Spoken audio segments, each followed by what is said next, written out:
30 minutos? 30 Quantos minutos eu tenho? 30. Ok.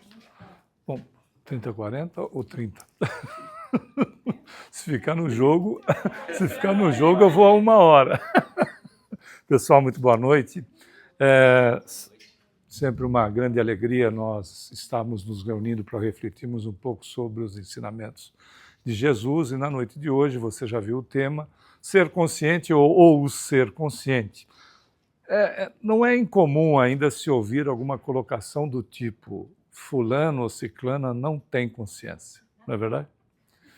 Bom, apesar de ser dito dessa maneira, não é uma realidade na condição de todos nós. Consciência, ela é desenvolvida na mesma proporção que efetivamente ela tem como estrutura de desenvolvimento a inteligência e a sensibilidade. Naturalmente, quando nós vamos até mesmo pesquisar, nós sabemos muito pouco a nosso respeito, o que dizer a respeito dos animais, né? Quando nós vamos pesquisar alguns animais, já se vê alguns laivos, né? alguns itens muito simplórios daquilo que será a consciência, porque o ser criado, nós somos criados, como todos nós sabemos, simples e ignorantes, não é simples na forma, ignorantes na matéria de desconhecimento, não ignorante pejorativo, que às vezes as pessoas usam inadequadamente, que ignorar é desconhecer. E nesta condição, toda a estrutura de natureza divina, todos os potenciais de natureza divina são íncitos na criatura. Desde a sua partida lá como princípio inteligente ou princípio espiritual, chegando efetivamente na condição hominal, onde o desenvolvimento vai se dando par e passo. É evidente que a criatura tem. Se ela está desenvolvida, é um outro patamar. Não é que não tem, tem. Mas o desenvolvimento é a mesma coisa que nós temos já relativamente desenvolvidos as questões de amar, de perdoar, de ser bom, etc. Não é na plenitude desse desenvolvimento, mas ele já acontece, não é? Ou seja, ele já está em nós, tanto é que nós saímos da condição primitivista, estamos na condição de expiação e provas, adentrando num processo regenerativo, que ninguém tenha medo porque não tem data, né?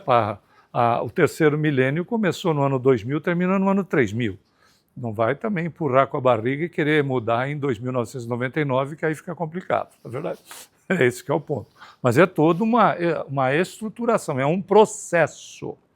E essa condição da consciência, se nós formos verificar, ela é fácil de ser imaginada, mas difícil de ser definida, ou seja, no sentido formal, é o sentimento ou conhecimento que permite a nós, seres humanos, vivenciar, experimentar, compreender aspectos ou a totalidade do nosso mundo interior. Tem mais um detalhe, é faculdade de estabelecer julgamento moral dos atos realizados, ou o atributo que permite uma pessoa a percepção do que se passa em torno de si, o mundo objetivo, e dentro de si, o mundo subjetivo.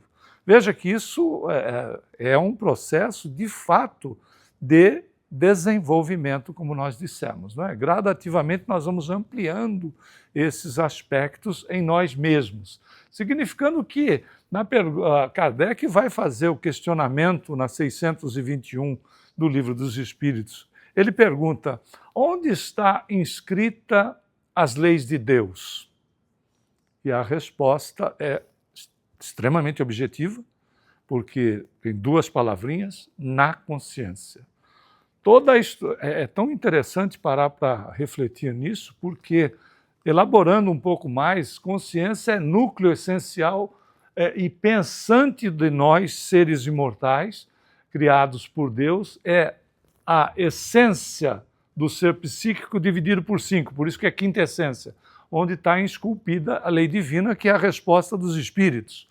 E é o eu superior infuso na individualidade, né? Porque em torno da qual orbitam sucessivamente, através das reencarnações, todos os eus, todos os egos menores representados pelas várias personalidades que vão sendo abandonadas ao longo do tempo. Imagina o que nós temos de personalidades, o que nós já envergamos de personalidades, né?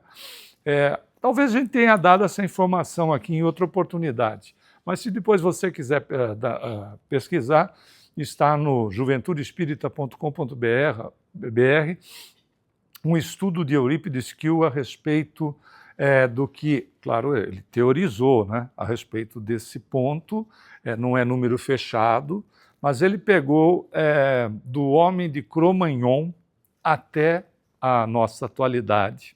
Então, entendendo que quanto mais para trás, menos se vivia. Tá certo?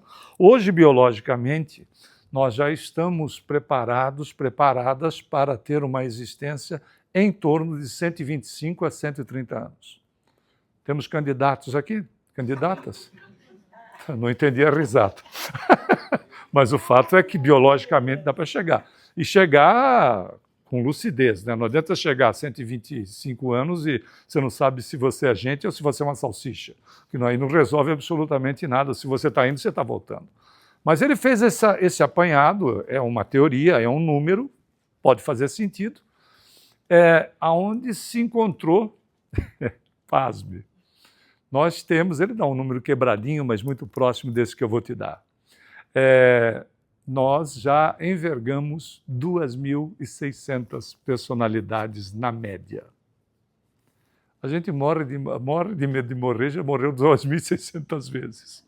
Não aceita a reencarnação, já reencarnou 2.600 vezes. Mas tudo isso tem uma importância fundamental, porque tudo isso nos trouxe aqui. Né? Fato? E olha que beleza, tudo isso foi trabalhando a nossa consciência. Né?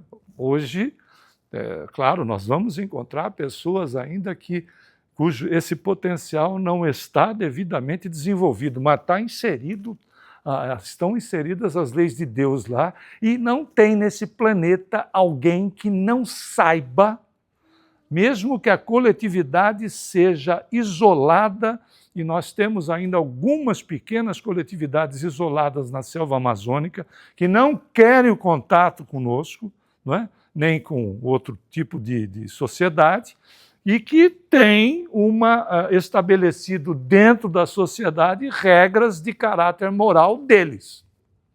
Percebe? Ou seja, tem ninguém que possa dizer: eu não sei de absolutamente nada, eu não tenho responsabilidade nenhuma. Não tem. Não tem porque nós já saímos do estágio primitivo. No primitivismo, sim. Se a gente estivesse aqui numa coletividade e tivéssemos com fome, né? Imagina, não tinha cantininha, não tinha nada disso. A gente ia sair aqui, se estivesse passando um cidadão ali na rua que não fosse da nossa turma, a gente pegava ele e virava jantar. Fácil. Né? Porque qual era a opção? Sobreviver. Ponto. Nós não temos mais essa necessidade, né, apesar de encontrarmos algumas situações delicadíssimas. Né? Vem aquele nosso companheiro, às vezes, aqui, qual é o nome dele, que vem fazer campanhas aqui para o Haiti? O Roosevelt. É impressionante, né? Como é que, num nível de desenvolvimento de uma sociedade planetária, você ainda ter criança que come biscoito de terra. É doloroso, né? Isso é absurdo, mas enfim, evidentemente, até foi feita uma pergunta para a Madre Teresa quando ela estava reencarnada lá em Calcutá.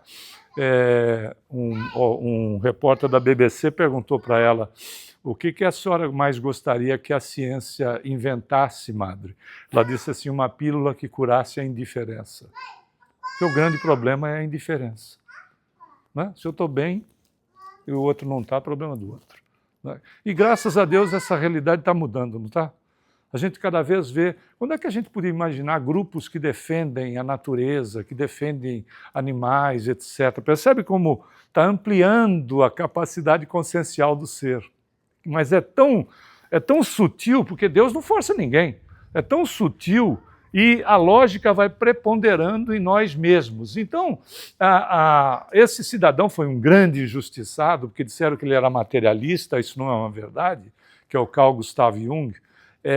Ele demorou 40 anos para a família, do desencarne dele, para a família publicar aquele livro vermelho. No livro vermelho você vai encontrar o quê? O sujeito era um espiritualista, aliás, tinha contato com o mentor espiritual que dava orientações para ele. Você vê? Mas dá aquela escamoteada nessa parte para levar o indivíduo somente para os aspectos materiais.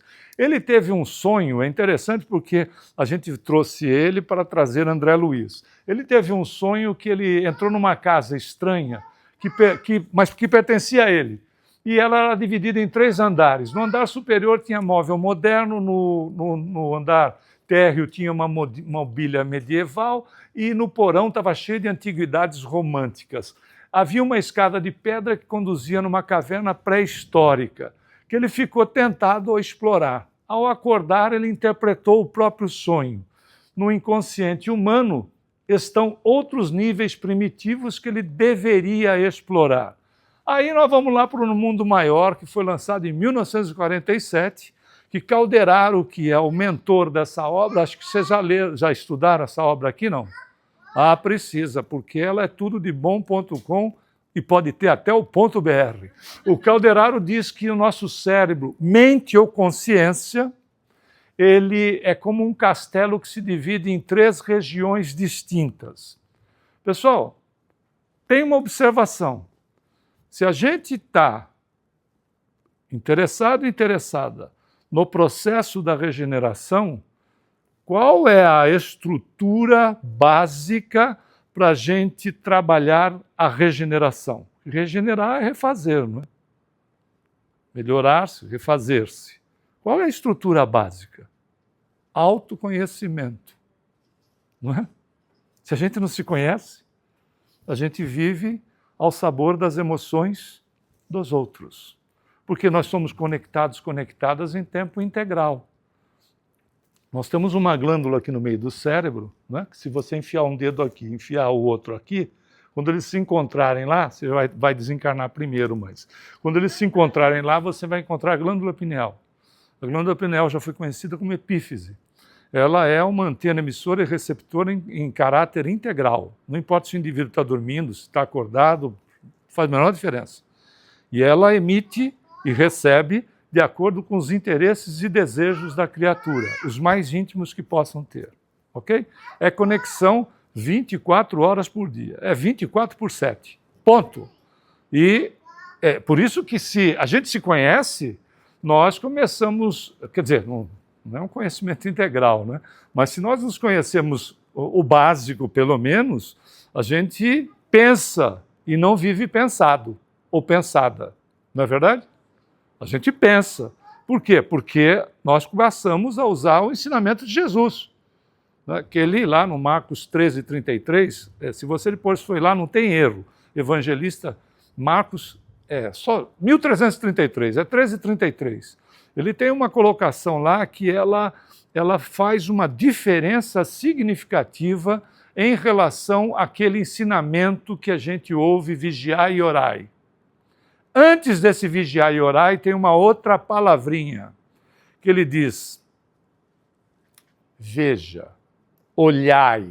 A palavra é olhai. Não é para olhar a vida dos outros. É que não tinha a palavra autoanálise.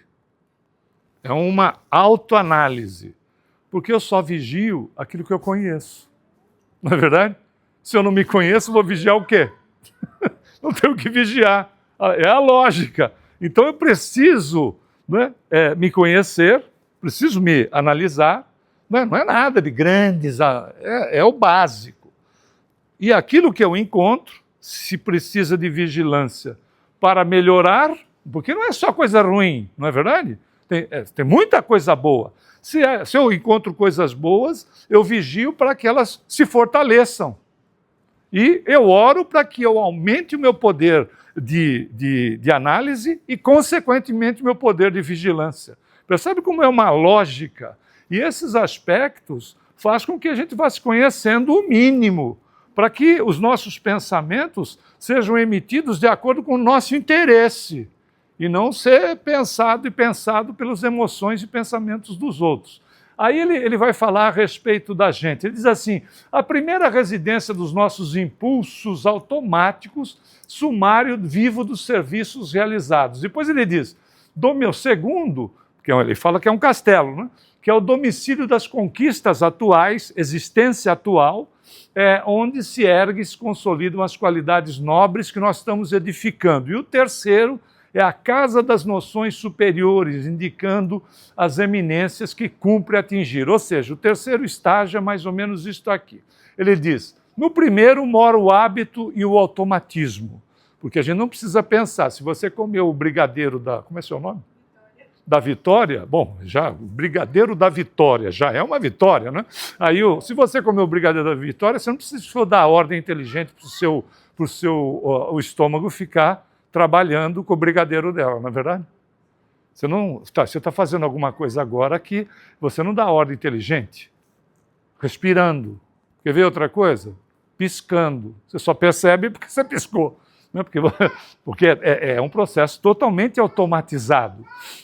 Isso é uma conquista de nós lá desde o princípio inteligente. Segundo, reside o esforço e a vontade, a nossa situação atual. Terceiro, demora o ideal e a meta superior, ou seja, onde ele diz lá na condição superior, é a condição do espírito crístico que a gente vai ser um dia. Nos três andares encontram-se o subconsciente, o consciente e o superconsciente, significando que a gente tem em nós o passado, o presente e o futuro. Nós delineamos um tempo. Para o nosso nível evolutivo, a gente colocou um tempo, mas o tempo é. Tanto é que, quer ver, coisas boas ou traumas não estão lá. Estão aonde? Aqui. Ok? Está aqui. E quando a gente vive um processo de trauma ou um processo de não perdão, aonde está? Está aqui. A gente fica remoendo aqui, não é remoendo lá. Né? Ou seja, o tempo como a gente calcula não existe. Ele é. E nós temos em nós a condição de passado, o presente e o futuro, na mesma estrutura. Por isso que Jesus, quando nos vê, os espíritos superiores nos veem, eles não veem a gente nessa pindaíba que a gente está. Eles veem a gente lá. Porque eles têm uma visão integral da evolução do ser. Imagina o espírito crístico responsável pelo planeta. Quando deslocou a massa do Sol, ele já era espírito crístico. Então ele não tem premonição, ele tem presciência. Porque a premonição pode mudar as coisas. A presciência, o cara sabe. Tanto é que ele fez previsões de mais de 1000 anos na frente dele, não é verdade? Ele fez várias previsões que são milenares. É uma relação de que ele nos vê desenvolvidos, plenos, completos, completas. É fantástico isso, né? Porque ele não vai ver passado, presente, futuro. Ele vê a gente como um todo. E é interessante, aqui tem uns desenhos que talvez fique um pouco mais fácil.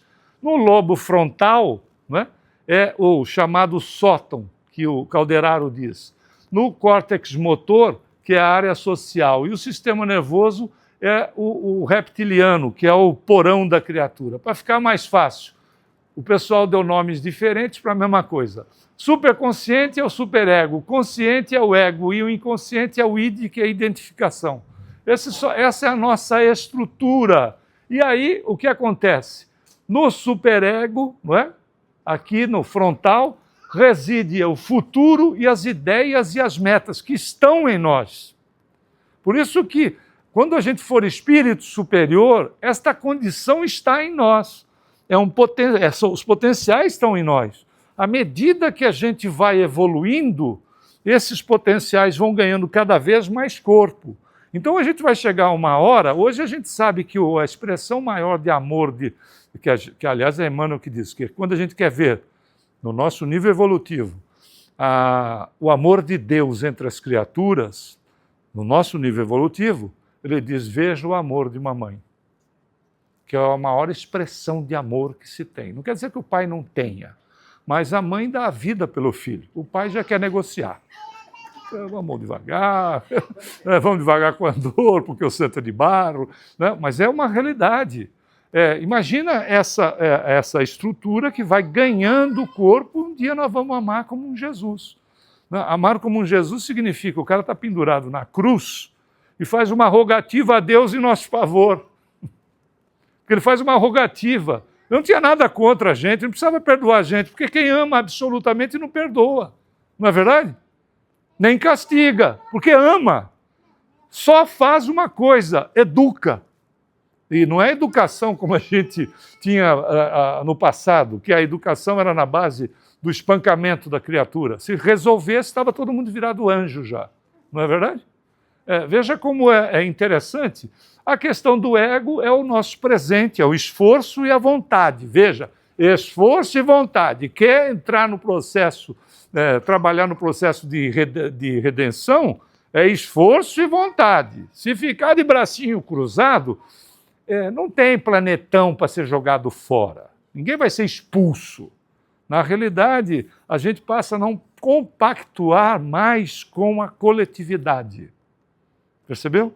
É como se você está aqui, e aí o pessoal diz assim, você não quer ir tomar umas e outras no bar, em vez de ir na casa espírita? Percebeu? Você diz, não, eu tenho um compromisso comigo. Porque a gente não tem compromisso com o centro, a gente tem compromisso com a gente primeiro. Não é? Veja como é diferente. É a mesma coisa. Chega uma hora que a criatura não pactua mais com a mentalidade global. E o perispírito está mais adensado do que o perispírito das criaturas que estão com outro patamar evolutivo, um outro plano mental. Significa dizer o quê? Não dá nem mais para eu reencarnar lá. Porque o contrário é verdadeiro. Por que a gente não reencarna em Júpiter? Lá numa dimensão de Júpiter? Porque o Bernard Palissy diz na Revista Espírita. O Kardec pergunta, o que é necessário para reencarnar em Júpiter? Ele respondeu com 2 palavrinhas. Ser bom. Só. Por que a gente não reencarnou lá? Porque a gente não é ainda totalmente bom. Quando a gente for totalmente bom, você reencarna em Júpiter, no Sol, onde você quiser. Não é verdade?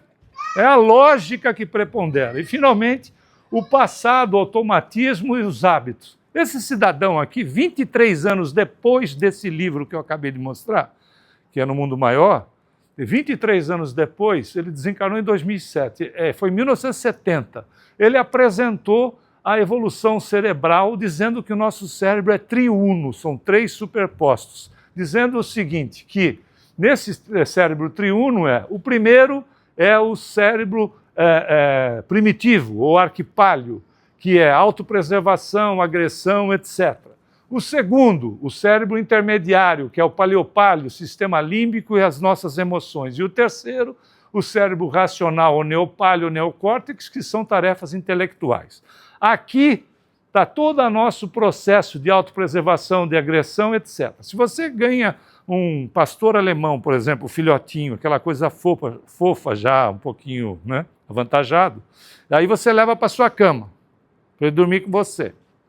Só que aquela coisa vai tomando uma proporção cada dia maior, né? Chega uma hora que ele tem um tamanho de um adulto. Aí você diz assim, não, agora eu vou tirar ele da cama. Então tá bom. É melhor você comprar uma outra cama ou vá dormir no chão. Né? Território ocupado não é mais cedido. Nós somos assim, não? É meu, é minha. Onde está? Aqui. Ainda está aí. Né? É meu, é minha. Assim quando é o marido, então, né, meninas? Que ele quer ir embora, não dá para prender ele no pé da mesa, não é verdade? Aí você pode ser esposa também, né? Pode dizer, não, quer ir? Vá. Vai com Deus, inclusive. Mas tem um detalhe, na próxima reencarnação ele vem com uma sua sogra. Você vai ver se ele vai. Mas daquelas, não é uma sogra boa, é daquelas, né, que morre de ciúmes do filho ou da filha. Aí você tem um problema. Bom, mas enfim, olha a beleza que nós somos. Nós temos o consciente da vida atual e temos o subconsciente, que é o banco de memória da vida atual. Na realidade, é simples entender, até o cérebro funciona desse jeito. O cérebro precisa aprender, automatizar para abrir espaço para novos aprendizados, porque o nosso cérebro funciona como uma lampadinha de 16 watts, que é o que ele usa. Por isso que ler livro, às vezes eu pego o livro espírita para ler e durmo. Deve ter um obsessor à distância que fica me influenciando para eu dormir. Conversa. Se a gente não tem o hábito da leitura, o que acontece? O cérebro é econômico. A maior atuação está exatamente no cérebro, nos pontos onde ele é mais utilizado. Então, o que vai precisar para a gente não dormir? É construir um hábito. Ler um pouquinho, mais um pouquinho, sabe? Todo é um processo. Tudo na nossa vida é isso. Não é? E o que acaba acontecendo? Quando você foi aprender a dirigir, espero que você já tenha pego o câmbio automático, porque ninguém merece aquela coisa que era manual. Aperta o pedal, empurra a alavanca, agora solta o pedal devagarinho. O carro dava aquele pulo, morria o carro, aí se ligava. Não, ainda, quando você conseguia mover o carro, ainda tinha que olhar no espelho, dar seta, olhar no espelho de fora, não sei o quê. Aí você esquecia de mudar, era uma loucura, não é verdade? Hoje você faz isso, quer dizer, nem tem mais, né? Mas você dirige conversando, etc. Se você quiser ver Jesus, você dirige teclando, que aí você encontra ele mais rápido, não é verdade? Eu não sei como é que uma pessoa, eu vi outro dia um cidadão dirigir, não sei como, né? Bom, tem uma explicação lógica. O indivíduo dirigindo de cabeça baixada, ele só podia estar usando a pineal dele para ver, que é o terceiro olho, né? O terceiro olho é a pineal, só podia estar usando a pineal para poder ver. Porque como é que você dirige olhando para baixo? Sabe qual é o grande problema? Esse cidadão causa um acidente, ele é um suicida inconsciente, e se ele causar problemas para os outros, ele pode ser um homicida. Então são dois problemas. Aí é que você diz, a pessoa não tem consciência. Não, ela tem. Só que está com um nível de exercício muito meia boca. Ok? É um nível de esclarecimento ainda bastante delicado, né? Para a gente também não botar o pé no acelerador. Bom, conclusão. Passa para cá, mas nós não somos só isso, nós temos subconsciente profundo. Tudo que a gente fez, ouviu, aprendeu em todas as existências, no período que ficou na dimensão espiritual, tudo está aqui. Mas não é só isso. Aí também nós temos o superconsciente, que é as potencialidades psíquicas superiores. Detalhe, tudo isso se relaciona. Tudo se relaciona. Tudo age. Nós não somos uma coisa só. E olha como Jesus é sabedoria pura. O que ele disse? Não, Pedro, não perdoa 7 vezes. Perdoa 70 vezes 7 vezes. Se te demandarem a capa, entrega também a túnica. Se te demandarem 1000 passos, anda outros 2000. Percebeu? Se você tiver alguma coisa contra, vai fazer a oferta lá no templo, tem alguma coisa contra, lembra que tem alguma coisa contra alguém, deixa a oferta ali e vai se reconciliar com essa pessoa primeiro. Olha o nível de sabedoria. Por quê?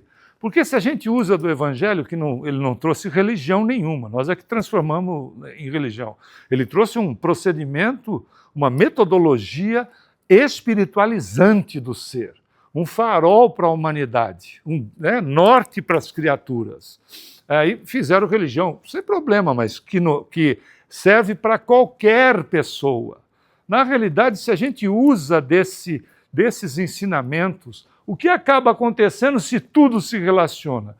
Veja, se a fonte se o copo ou a fonte está poluída ou o copo está com água embaçada, não adianta ficar mexendo para ficar. O que você faz? Você põe água pura e resolve o problema. A fonte não dá para descontaminar, fica mexendo na água. Você tem que colocar a água pura para que vá fazendo a limpeza, não é assim?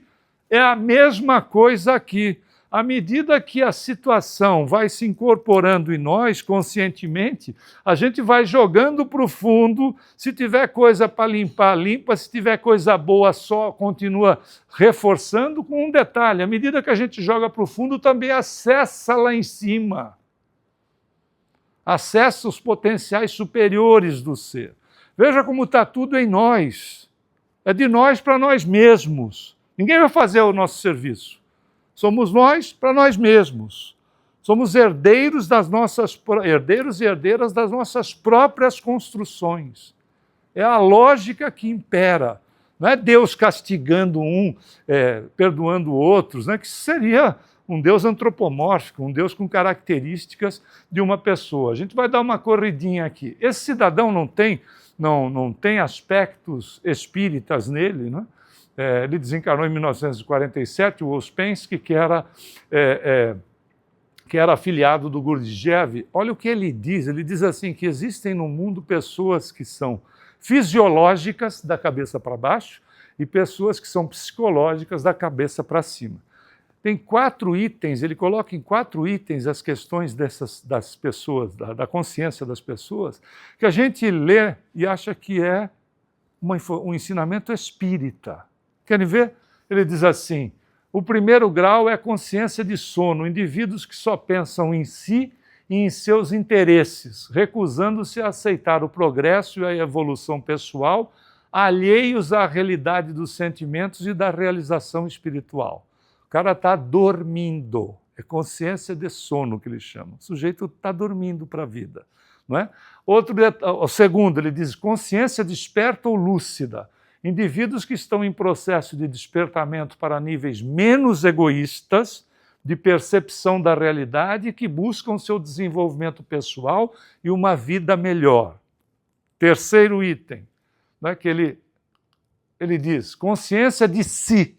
Indivíduos que se percebem autoconscientes, que reconhecem a mente além do corpo físico e que por isso fazem a si mesmos perguntas que se esforçam por responder. Quem sou? De onde eu venho? O que eu faço aqui? Por que eu sofro? E para onde eu vou? Iniciando um processo de autoconhecimento. Em qual nível a gente está aí? Não vai dizer que é no primeiro, né? Isso aí é uma avacalhação completa. Nós não estamos mais ou menos aqui nesse negócio?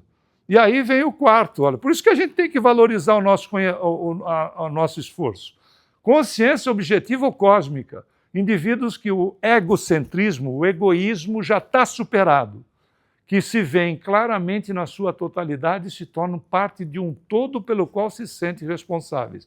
Aqui tem o Chico Xavier, Irmã Dulce, a Madre Teresa, e todos esses missionários, porque eles trabalham pela coletividade e se sentem felizes por estar trabalhando pela coletividade. Né? Dá a impressão de que a vida dele é a coletividade. Se a gente está aqui, né, daqui a pouco a gente vai ali para baixo, não é verdade? É por isso que a gente tem que se valorizar e se esforçar realmente. Tanto é que, veja a situação, esse livro é de 1949, que é o Fred Figner, né? Olha o que a inteligência faz, não é? A IA faz. Que é incrível, né? A mesma foto, o sujeito usando inteligência artificial. O que é que ele diz a respeito? Isso é em 1947. Ele diz: 2/3 das criaturas humanas encarnadas na crosta da Terra demoram-se em jornada evolutiva da irracionalidade para a inteligência ou da inteligência para a razão. A terça parte restante acha-se em trânsito da razão para a humanidade. Incrível, hein? Ninguém está dormindo, grande parte está dormindo. E ele diz mais, fora do corpo terrestre, mas ligados ainda no mesmo plano, evoluem bilhões de seres pensantes nas mesmas condições. O cara reencarna, desencarna, reencarna, desencarna, desencarna, reencarna, desencarna, reencarna. Do mesmo jeito. Claro, vai evoluir, vai, mas, percebe? Vai de pouquinho, claro, porque Deus não impõe, não é verdade? Deus não impõe, vai de pouquinho. Por isso que quando a gente está desperto, é aproveitar a oportunidade. Fez sentido, não? É aproveitar o momento. Aproveitar o momento para se melhorar. E por isso que o Paulo diz nessa carta aos Efésios, ele diz, desperta, ó tu que dormes, e levanta-te dentre os mortos, e o Cristo te iluminará. O pessoal achou que era ressuscitação. Nada mais era do que exatamente isso. Não é por isso que Jesus vai dizer para o rapaz lá que fala que queria segui-lo, mas eu vou ter que sepultar o cadáver do meu pai. Ele disse, deixa que os mortos enterrem seus mortos. Ele não estava dizendo para o rapaz faltar com a piedade filial de sepultar o cadáver do próprio pai. Ele estava dizendo que a turminha que estava junto era uma turminha de inútil. E gente inútil é inútil para si mesmo e inútil para os outros. São cadáveres que andam.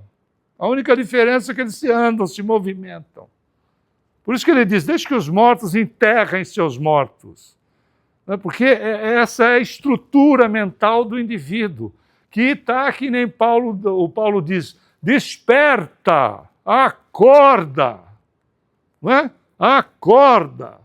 Não é nada de ressuscitação. Paulo não estava dizendo nada de coisa de ressuscitação. Isso é interpretação completamente equivocada. Acorda, tenha consciência da tua vida. Por isso que a gente pergunta, né? Bom, mas e aí? Qual é o caminho a seguir? Você conhece outro? Não. Aliás, foi ele que disse, eu sou o caminho, a verdade e a vida. Ninguém vai ao Pai senão por mim. Não é, olha, não é porque, não, eu sou o Cristo e ninguém vai ao Pai se não passar por mim. Não é nada disso. Ninguém vai ao Pai se não pegar os ensinamentos dele e trabalhar em si mesmo.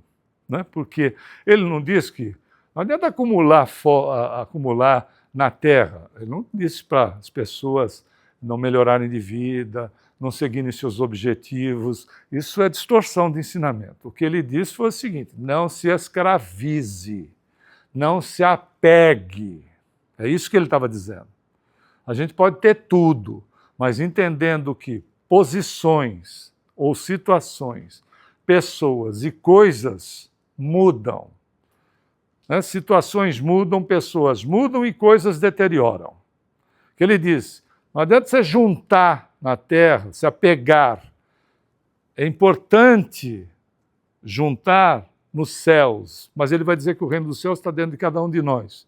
E o que é o tesouro que a gente ajunta, tendo tudo que a gente pode ter aqui no planeta? Tesouro da amizade, o tesouro do respeito, o tesouro do amor, do carinho, né? Da fraternidade. É esse tesouro que ninguém tira. O tesouro do exercício no bem. Até porque se o indivíduo quer ser feliz, ele tem que ser bom primeiro. Tem que fazer o bem todos os dias. Um pouquinho só, mas tem que ser todo dia. Um pouquinho. Então, se você levanta de mau humor, você vai morrer mais cedo, você já sabe disso, né? Porque o mau humor mata. Tem um detalhe, inverte isso em seu próprio favor. Porque, lembrando Santo Agostinho, se o egoísta soubesse o quanto é bom fazer o bem, ele faria o bem por egoísmo. Não é fantástico? Porque é uma realidade. É uma açãozinha boa. E sabe como é que funciona? Você desejar. Porque dizer, às vezes, fica comercial. Desejar que o dia da pessoa seja bom. Mas só isso? Como só isso? O bem é o bem. Não tem uma classificação de bem. Não, tem um bemômetro. Fiz um benzão, fiz um benzinho. Não tem isso. O bem é o bem. Você fez o bem, está conectado com o que é de superior, que é divino, ponto. Imagina. E ainda tem 3 períodos no dia, hein? Dá para mandar fazer 3 vezes o bem. Hein? Bom dia, boa tarde, boa noite. Não é? Desejando para o outro. Porque qual é o grande lance? O que a gente faz para o outro, a gente faz para nós. Quando eu vou desejar algo de bom, ou não, eu sou o primeiro a ser envolvido. Né? A energia me envolve primeiro. Então, se desejar o bem para o outro, eu estou fazendo o bem para mim. Olha como funciona favoravelmente para quem pratica. Por isso que a realidade é que Jesus, que é a ação pura, ensina em Mateus: portanto, tudo que vós quereis que os homens vos façam, fazei-lhe também vós a eles, porque esta é a lei e os profetas. Porque você vai lá em Tobias, no Velho Testamento, o Tobias disse assim: não faça para o outro aquilo que você não quer que o outro te faça. Percebeu uma coisa aí? É cômodo. Não é? É cômodo. Eu não faço, ninguém me faz, está tudo certo. Com Jesus, não. Com Jesus é ação. Faça para o outro aquilo que você quer que o outro te faça. E aí, às vezes, a gente vê o seguinte: mas eu cansei de ser bom. Eu nunca vi alguém cansado de ser bom. É porque você não é bom, por isso que você cansou. Não é verdade? Faça-me um favor. Não, quem é bom não cansa. Né? É aquela história, quando você vê as pessoas dizendo para a criança: eu ainda vou perder a paciência. Como que você vai perder uma coisa que você não tem? Não é verdade? Porque se você tem, você não perde. Porque é desenvolvimento. Então, mas eu fiz tanto e as pessoas são mal agradecidas. Problema das pessoas. Não é verdade?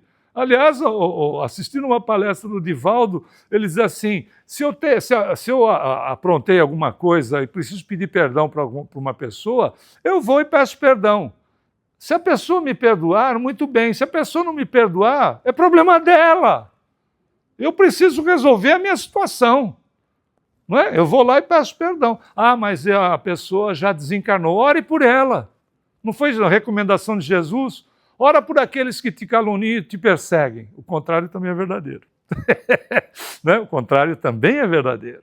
Porque às vezes a gente pode ter dado umas escorregadas. Ore por essas pessoas. Ou seja, resolva a sua situação. Esse nível de consciência brilhante que nós temos, aproveitemos para esse esforço, para essa melhoria de nós mesmos. Porque é fazendo bem que a gente vai, de fato, construir a felicidade em nós, não viver de alegria, porque alegria é fogo de artifício. Né? Explode e passa. A mesma coisa que se comer chocolate. Né? Para quem é chocolatra sabe o que eu estou falando. Né? É o circuito de recompensa, né? Na hora que você come, é tiamina, né?